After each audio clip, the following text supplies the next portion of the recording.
here, the little singing box," the villager called as they ran to the house of Pedro the tailor. 65 neighbors crowded into his small home, with more people hanging in the open windows or standing outside.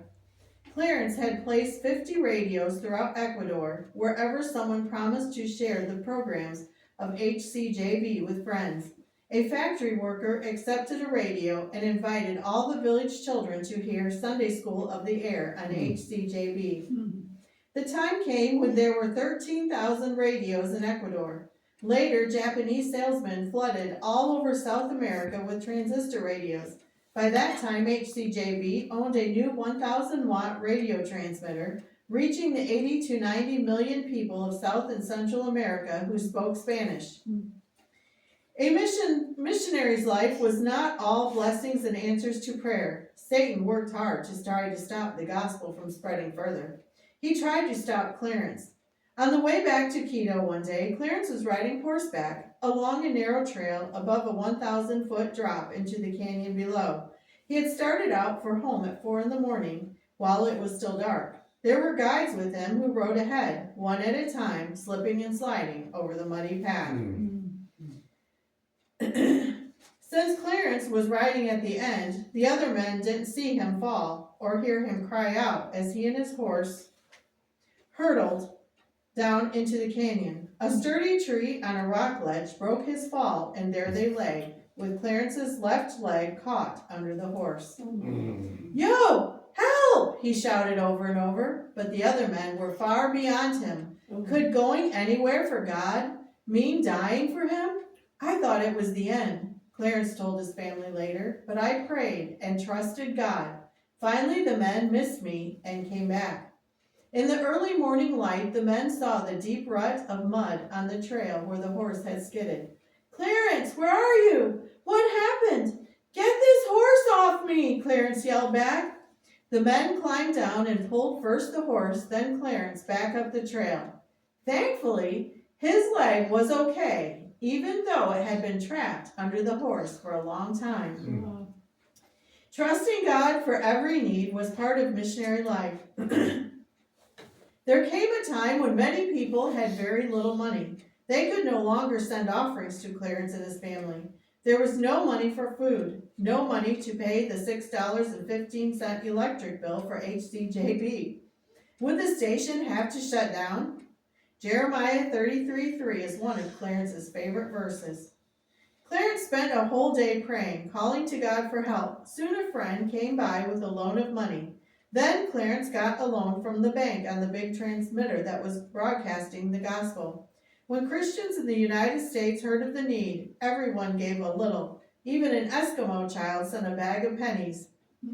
Next to the Lord, Clarence loved his wife and 4 children more than anyone. His wife, Catherine, had given up a career in music and writing to marry Clarence and follow him to Quito. She wrote and produced radio programs. Catherine and their 3 daughters, Marion, Marjorie, and Nancy, sang together. HCJB had one program which told the story of Ecuador's history. It was called The Spanish Galleon, an exciting tale of pirates and explorers. The Joneses' son, Dick, and little Nancy provided the sound effects of rattling chains, slamming doors, and whatever else was needed. Marion learned music by playing the foot pedals of the organ with her hands. Each day began early for Catherine as HCJB broadcasted the news at 7 a.m. Catherine served the Lord in many ways, such as canning food and welcoming missionaries and important people who visited them from other countries. Fighting broke out often in Ecuador. Neighbors came running to the Joneses' home to escape the shelling. The big American flag flying overhead guaranteed protection to anyone. Sometimes even the revolutionist soldiers visited. Catherine served them coffee and cake, asking no questions. During World War II, American soldiers declared the best place to find a good time was with the Jones family. Clarence still prayed about taking the gospel to the Indians deep in the jungles. These Indians lived beyond wide rivers and at the bottom of ravines. It would take weeks of dangerous travel for missionaries to find these tribes. Finally, 2 of Clarence's friends decided to reach a tribe living deep in the jungle where no outsider had ever visited. What would they find? They pictured savage warriors, even headhunters, or cannibals. The missionaries might be killed, but they were willing to go.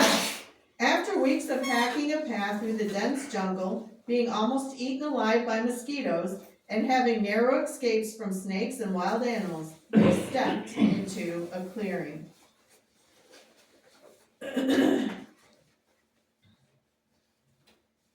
They were astonished to find friendly Indians who welcomed them.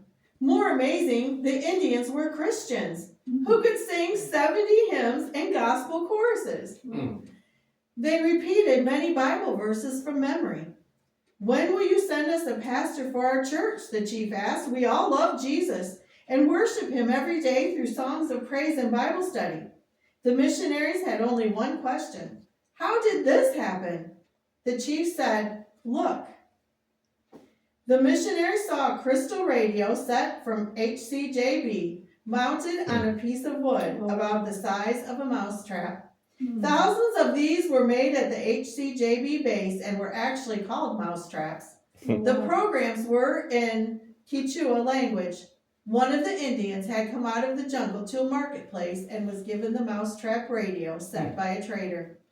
All over Ecuador, little groups of believers were waiting for a pastor or teacher. They had all been saved by listening to HCJB radio sets. By late 1939, Clarence had brought back to Quito a brand new 10,000 watt transmitter and then a 50,000 watt transmitter, which would send programs around the world. Letters arrived from India, Japan, Sweden, Russia, and many other countries saying thank you for the good news of Jesus. Today, HCJB, and this is an old magazine, that's why I was looking it up, but I didn't find any statistics. But anyways, today HCJB World Radio reaches more than 80 countries and broadcasts the gospel in more than 100 languages.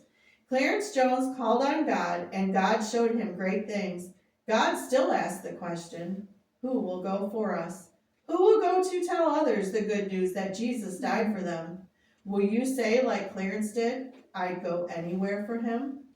If you told the Lord today you are willing to go anywhere for him, please tell me about it on your way out. So.